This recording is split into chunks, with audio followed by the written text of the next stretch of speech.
Después de las primeras pruebas de stop motion que subí a YouTube o a Facebook, este video es un compilado de los principios básicos que me ayudaron a entender el mundo de la animación y así poder realizar estas pruebas.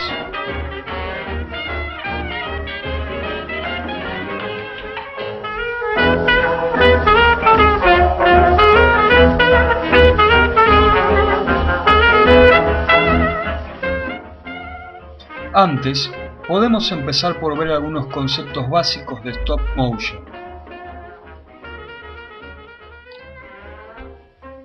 Esta técnica consiste en ir sacando fotos de un objeto a medida que lo vamos moviendo. Después se colocan esas fotos en un editor de video y al reproducirse queda algo como esto.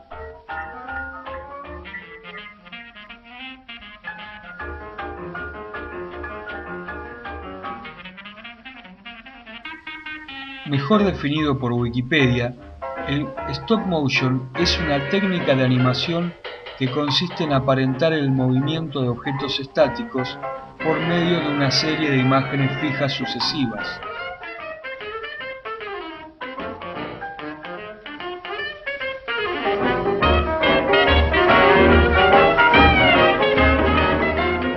Ahora, ¿esto es animar? No.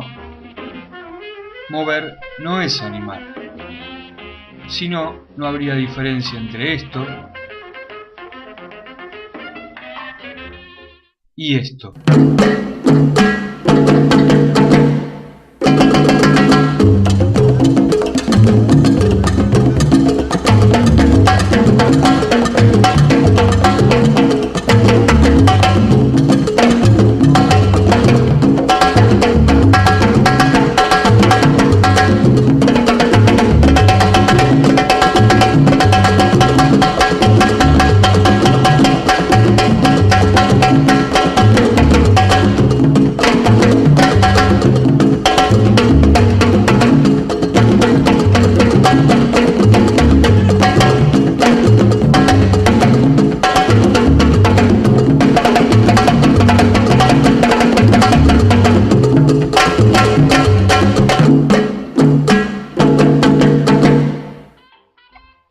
Justamente, la diferencia está en saber aplicar los principios de la animación.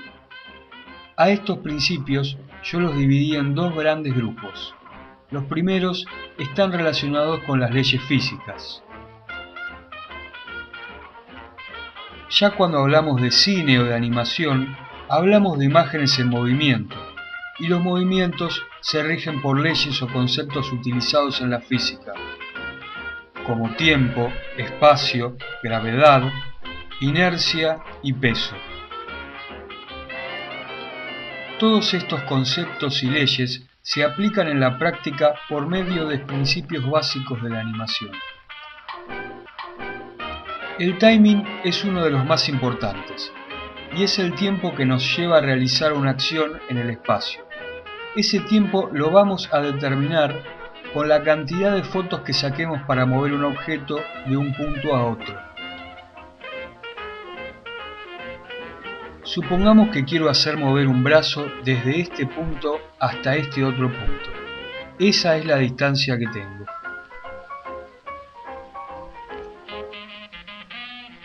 Por cada foto que saque, voy a mover el brazo del muñeco medio centímetro. Si fotografío 24 de esos movimientos, una vez que esté terminado, el resultado va a ser este. Esta es la velocidad con la que los brazos recorren una distancia habiendo fotografiado 24 movimientos. Supongamos ahora que hago 12 movimientos. Con esto logro que el brazo se mueva más rápido. Comparando 12 movimientos con 24 movimientos.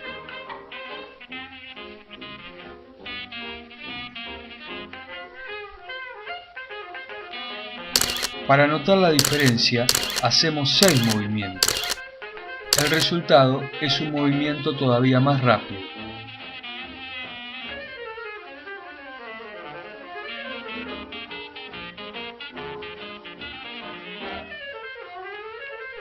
En realidad, un buen timing no es solo darle más o menos velocidad a los objetos, sino que es saber utilizar este principio para una buena interpretación.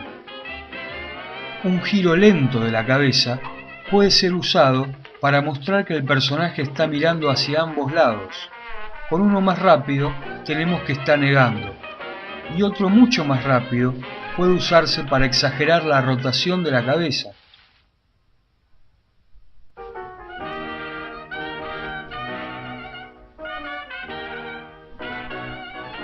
En los casos anteriores, fuimos fotografiando movimientos del brazo entre los cuales había la misma distancia. Por ejemplo, hicimos 24 movimientos y entre cada uno de ellos había medio centímetro. O 12, entre los cuales había 1 centímetro. Pero ¿qué pasaría si fuéramos incrementando la distancia entre cada uno de los movimientos de los brazos?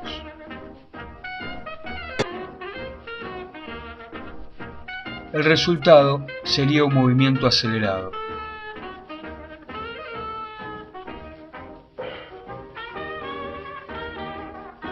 Con esto pasamos a otro de los principios relacionados con las leyes de la física: la aceleración-desaceleración. Cuando un objeto empieza a moverse, en general lo hace en forma gradual. Lo mismo pasa cuando intenta detenerse. Esto sucede por la inercia. La inercia es la propiedad de los cuerpos de resistirse al cambio de movimiento. En este ejemplo, el brazo arranca y se detiene en seco, siempre a la misma velocidad. Es un movimiento poco natural. En este otro ejemplo, al brazo le cuesta tanto ponerse en movimiento como detenerse. Ni arranca ni se detiene en seco, sino que lo hace gradualmente. Este es un ejemplo un poco exagerado, pero más natural que el anterior.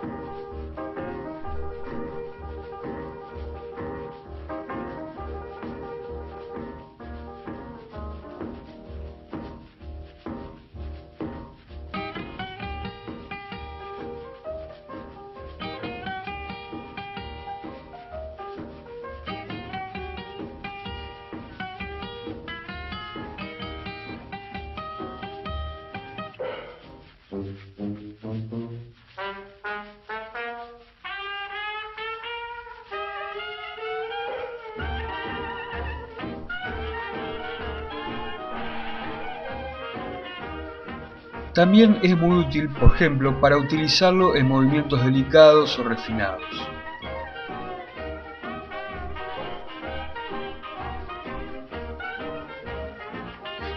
En definitiva, para lograr la aceleración, vamos a ir incrementando la distancia entre cada uno de los movimientos.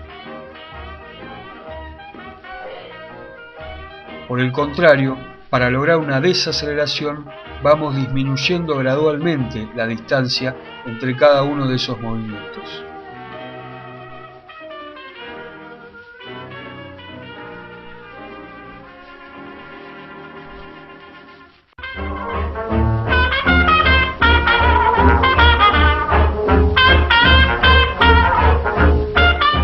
Otro de los principios relacionados con la inercia es el solapado y el arrastre.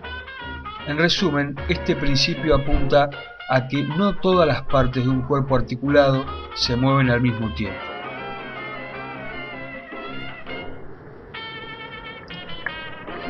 Si yo muevo una pieza de dominó, cuando arriba tiene otra, lo más natural es que pase esto y no esto. Lo mismo que si hago esto, no voy a esperar este resultado.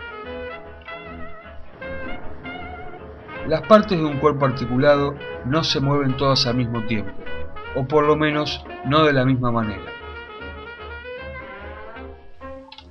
Volvemos al principio de la inercia, que es la propiedad de los cuerpos de resistirse al cambio de movimiento. Aquí tenemos un cuerpo articulado al que le imprimimos una fuerza. Ahora lo vamos a ver en cámara lenta. Tenemos un primero, un segundo y un tercer eslabón. El segundo eslabón tiene su centro de gravedad en el extremo inferior. Cuando el tercer eslabón tire, el segundo se va a resistir al movimiento apoyándose en su centro de gravedad. Esto hace que el eslabón gire en el sentido de las agujas del reloj, hasta que cambia su centro de gravedad y arrastra el primer eslabón. A este conjunto de movimientos superpuestos podemos llamarlo overlapping o solapamiento.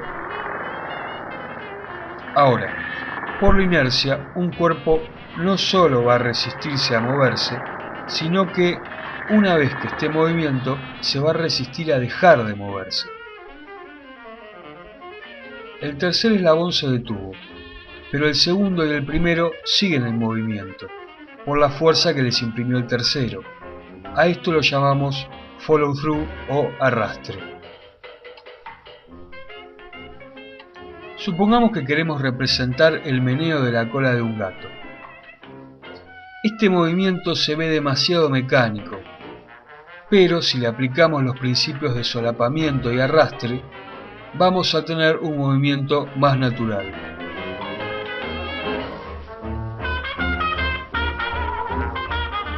Visto en cámara lenta, tenemos un primero, un segundo y un tercer eslabón. Cuando se lanza la cadena, los dos últimos eslabones se resisten a alinearse con el primero y tienden a quedarse en la posición donde estaban.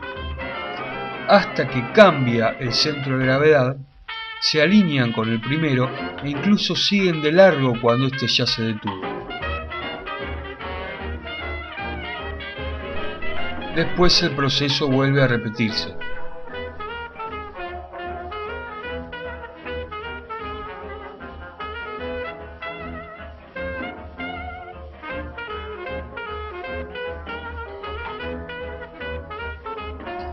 En la práctica, el uso del solapamiento y el arrastre puede resultar muy evidente e incluso a veces exagerado.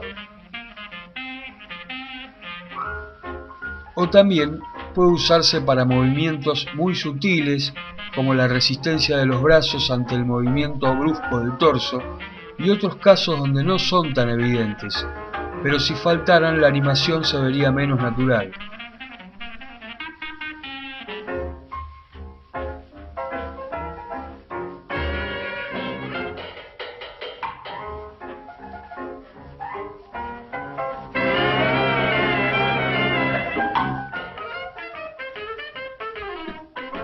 En la naturaleza, la mayoría de los objetos no se mueve en forma recta, sino que lo hace describiendo círculos o arcos, sobre todo si hablamos de cuerpos articulados. Ya en la postura del personaje, es importante pensar en el arco que va a dibujar la pose. Incluso, lo ideal es cruzar un arco con otro. Esto le quita monotonía al dibujo y le da contraste y atractivo.